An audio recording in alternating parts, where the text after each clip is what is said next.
Mateus 22:37. Respondeu Jesus: ame o Senhor seu Deus de todo o seu coração, ou seja, com suas emoções, de toda a sua alma, que é o seu corpo, e de todo o seu entendimento, que é a sua razão. Agora observe um detalhe. O ateísmo defende que você pode até crer na ciência como uma explicação para tudo, ter uma fé que lhe preserve de ter um naufrágio emocional ou físico, e crer inclusive numa energia inconsciente, que não é uma pessoa, mas é algo que rege todas as coisas. 3 itens do ateísmo moderado. Jesus já dizia: você deve amar a Deus de todo o teu coração, de toda a tua razão, que é o entendimento, e de todo o teu corpo. Você consegue perceber que são os mesmos pilares, só que com um elemento diferente? Jesus disse: ame a Deus de todo o quê? Seu coração, sua alma e seu entendimento. Isso, traduzindo, ame a Deus com suas emoções, com o teu corpo e com sua razão. O ateísmo diz, obrigado, querida. O ateísmo diz: não ame a Deus com tua razão, com o teu corpo e com tuas emoções. Não ame a Deus. A diferença aqui, isso chama-se contrafação. Jesus disse: ame a Deus. O ateísmo disse: não ame a Deus. A diferença é o amor. A diferença entre as duas linhas é amar a Deus. Amar a Deus ou não amar a Deus. Sem o amor a Deus, tudo tem uma causa explicável. Ainda que não se explique, o racionalismo coloca a razão humana no centro. Sem o amor a Deus, a fé não se adquire no relacionamento com a divindade, mas sim com o seu próprio eu, na sua capacidade autogestora. Eu posso crer em qualquer coisa, em ciência, filosofia, religião e até em conto de fadas. Qualquer coisa vale desde que me faça bem. Isso é chamado também de pluralismo. Sem o amor de Deus, a divindade é impessoal. Então, se é impessoal, é uma energia, eu não devo satisfações a ninguém. Dos meus atos, da minha vida, do meu estilo, as minhas decisões, posso ter minhas próprias regras, normas de conduta. Isso é chamado de amoralidade. Quando você tira o amor de Deus do centro da história da humanidade e da sua história, inevitavelmente o ateísmo surge. O elemento principal chama-se amor a Deus. A sociedade, quando decidiu tirar Deus do centro, abriu mão desse amor a Deus, começou a gritar: há alguém aí em cima que esteja disposto a me ajudar? Há alguém que pode me ajudar? Vamos novamente àquela nossa frase: Deus está no controle de tudo, mas, de novo, Deus está no controle de tudo, mas não controla tudo. Um dia eu saí com o meu filho para um lanche à noite com a família. Meu menino, ele tem 3 anos de idade, e nós fomos dar um passeio no centro da cidade. Meu menino é um menino muito agitado, você sabe, né? Você conhece ele, bem conversador, e corre para um lado, corre para o outro, muito alegre. Mas a gente sempre fala com ele: olha, fica perto do papai e da mamãe, não vai para longe não. Mas sabe que Menino parece que quanto mais a gente fala para não fazer uma coisa, é como se estivesse incentivando a fazer. E nós saímos da lanchonete, no calçadão, e fomos andando. E ele foi na frente, correndo. Isso era noite. Foi correndo. Num dado momento, nós saímos da calçada, porque tinham umas mesas de bar ocupando, e nós fomos para a rua. E ele continuou em frente, e eu observando a distância. Quando eu estava olhando para ele, ele estava na rua e ele na calçada. Num dado momento, deu um estalo nele, ele começou a olhar para os lados, procurando alguém da família, e não encontrou. Logo uma senhora que estava em uma das cadeiras do bar, viu que ele estava me procurando. Ela logo sinalizou: olha, seu pai, eu fiz um sinal para ela. Não chama agora não mostra agora não. E ele começou a olhar para um lado e para o outro. Onde é que está meu pai? Era o pensamento dele. Onde é que está? Onde é que está? Primeira coisa que ele fez, pelo mesmo percurso que ele avançou, ele retornou, porque ele deduzia que iria encontrar alguém no caminho de volta. Ele começou a voltar. Nisso que ele começou a voltar, eu estava à distância de pelo menos uns 5, 6 metros dele, e ele não olhava para trás, só olhava para frente. Quando chegou num cruzamento ali no calçadão, ele olhou para um lado, olhou para o outro e não viu o pai. Ele se recolheu, foi caminhando para um cantinho numa parede e já foi sentando e chorando. Naquele momento o coração do pai não aguentou. Eu estava atrás dele, fui logo em direção e falei: filho, eu estou aqui, filho. Eu nunca saí de perto de você, filho. Papai estava junto de você, você não me viu, mas eu estava com você. A humanidade hoje ainda continua andando distante de Deus. A humanidade ainda continua avançando, não olha para Deus, não busca Deus, tenta explicar tudo, tenta encontrar o caminho de volta, tenta ainda chamar, tem alguém aí que possa me ajudar, mas Deus nunca esteve longe da humanidade, sempre esteve perto. O problema é que o ser humano deixou de amar a Deus, e quando deixa de amar a Deus, inventa tudo quanto é coisa para substituir Deus. A verdade, onde está a verdade? Você sabia que no passado, até o final do século XIX, a verdade estava na Bíblia, a verdade estava na religião, a verdade estava no padre, no pastor. A verdade era ou estava ligada ao aspecto religioso. Mas com o advento da ciência, a verdade foi mudada. A origem dela não está mais em uma ideologia, mas sim numa explicação racional e científica. A religião passou a ter aspectos de emoção. Religião começou a ser vista como algo emocional para pessoas que têm sensibilidade emocional e pouco ou pouca compreensão racional.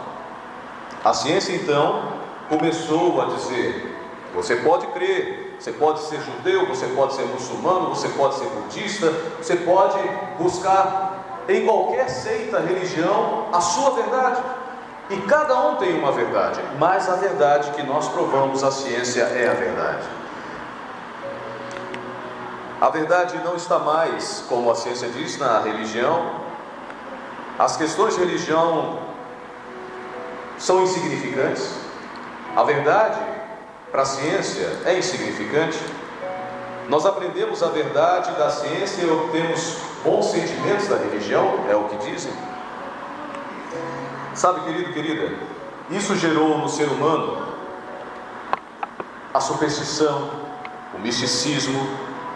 Se alguém fica doente, agora tem uma explicação: não, é porque existe uma bactéria, um vírus que entrou e tal, etc. Então a pessoa ficou doente por causa disso. Não existe nada que esteja provocando, ou não existe algo em nível espiritual. Meia verdade e meia mentira fazem uma mentira inteira. Quero convidar você a abrir Mateus no capítulo 13, verso 24 a 28. O objetivo, de alguma forma, positiva ou negativa, é colocar a culpa do mal sobre Deus. Se a verdade está agora na ciência, então a mentira passou a estar na religião. Mas de toda maneira, a intenção é: se você não acredita na ciência, então você pode acreditar no seu Deus ou na sua filosofia. Mas entenda uma coisa: se existe Deus, a culpa de tudo então está sobre Deus. Olha o que diz o texto, Mateus 13, 24 a 28. Jesus lhes contou outra parábola, dizendo: o reino dos céus é como um homem que semeou boa semente em seu campo. Mas quando todos dormiam, veio o seu inimigo e semeou o joio no meio do trigo e se foi. Quando o trigo brotou e formou espigas, o joio também apareceu. Quando o trigo brotou e formou espigas, o joio também apareceu. Os servos do dono do campo dirigiram-se a ele e disseram: o Senhor não semeou boa semente em seu campo? Então de onde veio o joio? Um inimigo fez isso, respondeu ele. Um inimigo fez isso. A ciência agora tenta lutar contra Deus, dizendo: a culpa, se existe um Deus, é de Deus. De tudo que acontece, de todos os problemas na natureza, na sociedade, os dilemas pessoais, Deus, se Deus está no controle de tudo, então Deus é culpado de tudo. Vamos novamente à nossa frase, nosso pensamento de hoje. Deus está no controle de tudo, mas Deus está no controle de tudo, mas não controla tudo. Deus se permite receber a culpa das tragédias humanas, porque sabe que o ser humano, ele não consegue lidar com a autoacusação coletiva de uma mente criminosa. Já cometemos muitas atrocidades em nome da fé, em nome da religião, em nome do preconceito, em nome do racismo.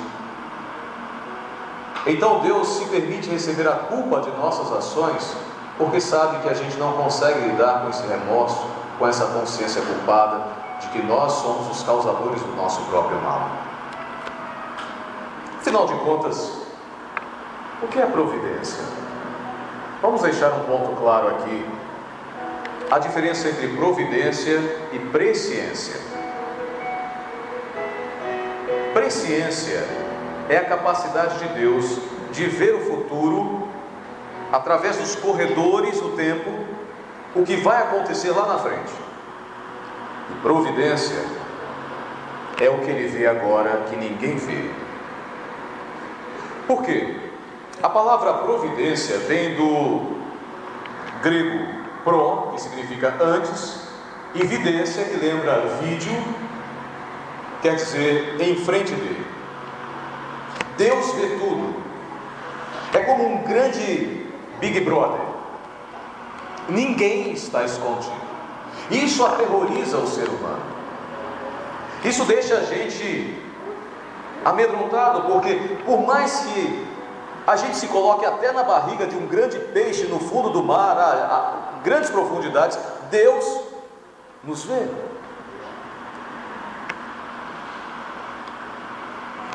Jean-Paul Sartre, ele falou uma frase. Ele disse que é terrível imaginar que existe um ser divino olhando pela fechadura do tempo para cada coisa que a gente faz. Nós estamos sendo vigiados. Tudo que você faz, em qualquer momento, em todo momento. Providência de Deus não é aquilo que Deus provê para você. Nós entendemos como se Deus estivesse nos dando alguma coisa. Isso não é providência. Providência divina é Deus estar olhando tudo o que acontece, tudo o que a gente faz. Claro que se nós tivermos uma visão negativa sobre esse ponto, a gente vai ficar aterrorizado, porque se Deus existe, como nós cremos que Ele existe, e alguns não creem, e deixam de crer porque não aceitam a ideia de que estão sendo vistos nas pequenas coisas que estão realizando escondidas. Porém, para aqueles que têm fé, e não é uma fé burra, é uma fé com base numa convicção de provas e evidências da existência de Deus. Aqueles que, como nós, temos fé, entendemos que a providência de Deus não é algo para nos amedrontar, é algo que vem para nos abençoar. Quer ver? Abra sua Bíblia lá no Salmo 139. Salmo 139. Ali Davi fala sobre o lado positivo da providência divina, o lado positivo de ser visto por Deus, vista por Deus em todos os momentos da sua vida. Salmo 139, 1 diz assim, vamos ler até o 18: Senhor, Tu me sondas e me conheces, sabes quando me assento e quando me levanto, de longe percebes os meus pensamentos, sabes muito bem quando trabalho e quando descanso, todos os meus caminhos te são bem conhecidos, antes mesmo que a palavra me chegue à língua, Tu já a conheces inteiramente, Senhor. Tu me cercas por trás e pela frente, e pões a Tua mão sobre mim. Tal conhecimento é maravilhoso demais e está além do meu alcance, e é tão elevado que não posso atingir. Para onde poderia eu escapar do Teu Espírito? Para onde poderia fugir da Tua presença? Se eu subir aos céus, lá estás. Se eu fizer a minha cama na sepultura, também lá estás. Se eu subir com as asas da alvorada e morar na extremidade do mar, mesmo ali a Tua mão direita me guiará e me sustentará. Mesmo que eu dissesse que as trevas me encobrirão e que a luz se tornará noite ao meu redor, verei que nem as trevas são escuras para ti. A noite brilhará como o dia, pois para ti as trevas são luz. Tu criaste o íntimo do meu ser e me desceste no ventre da minha mãe. Eu te louvo porque me fizeste de modo especial e admirável. Tuas obras são maravilhosas. Disso tenho plena certeza. Meus ossos não estavam escondidos de ti, quando em secreto fui formado e entretecido, como nas profundezas da terra. Os teus olhos viram o meu embrião. Todos os dias determinados para mim foram escritos no teu livro, antes de qualquer deles existir. Como são preciosos para mim os teus pensamentos, ó Deus! Como é grande a soma deles! Se eu os contasse, seria mais que os grãos de areia. Se terminasse de contá-los, eu ainda estaria contigo. Isto é providência. Deus sabe de tudo que você faz, mas Ele sabe de tudo que você precisa. Para quem não ama a Deus, a providência amedronta, aterroriza. Para quem não ama a Deus, acha que não deve dar satisfações a Deus, então ele rejeita a ideia da existência de um Deus que desenvolve a providência, que conhece o ser humano em todos os detalhes. Mas para quem ama a Deus, a providência é a maior bênção que poderíamos ter, porque é um Deus que sabe exatamente o que você está vivendo, quais são os seus dramas, quais são suas lutas, quais são suas necessidades. Ele sabe quando você chora lá no seu quarto. Ele sabe que você está angustiado, angustiada. Ele lê o seu coração e a sua mente. Mas para ver isso como bênção, você precisa amar a Deus. Sem o amor de Deus, a sua fé vai ser uma ancoragem emocional, uma forma de autogestão das suas capacidades restauradoras físicas. Vai ser apenas uma causalidade. crença numa energia inconsciente. Mas quando se ama a Deus, não se tem medo da providência divina. Paulo disse em Romanos 8:28: sabemos que Deus age em todas as coisas para o bem daqueles que o amam, dos que foram chamados de acordo com o seu propósito. Deus vê todas as coisas. Todas as coisas contribuem para o bem daqueles que amam a Deus. Mas sabe por que sabemos que Deus é benevolente e cuidadoso? Deus sabe que precisamos. E quando nós amamos a Ele, não existe nada que temer. Não existe nada para você recear. Não existe nada para você ficar na expectativa, receoso ou receosa quanto ao futuro e o que vai acontecer. Porque você sabe que você tem um Deus ao seu lado. Deus controla tudo. Deus controla tudo. Deus está no controle de tudo. Mas Ele só pode controlar tudo na sua vida se você o amar. Se você não o amar, Ele vai deixar que você controle a sua vida. E quando você controla a sua vida, você se torna concorrente de Deus. E as maiores besteiras, as maiores tolices, as maiores atrocidades contra si, contra as pessoas que estão ao seu redor, contra a humanidade, são cometidas apenas porque você deixou de amar a Deus. Mas o lado positivo é que quando você ama a Deus, Deus desenvolve a providência e está junto com você. Ele cuida de você. Essa noite eu quero fazer um apelo para você, quem sabe que vive uma dúvida a respeito da existência de Deus. Para você que imagina que Deus é apenas uma energia inconsciente e que a fé é uma ferramenta de ancoragem emocional. Talvez você ache que não precisa de Deus.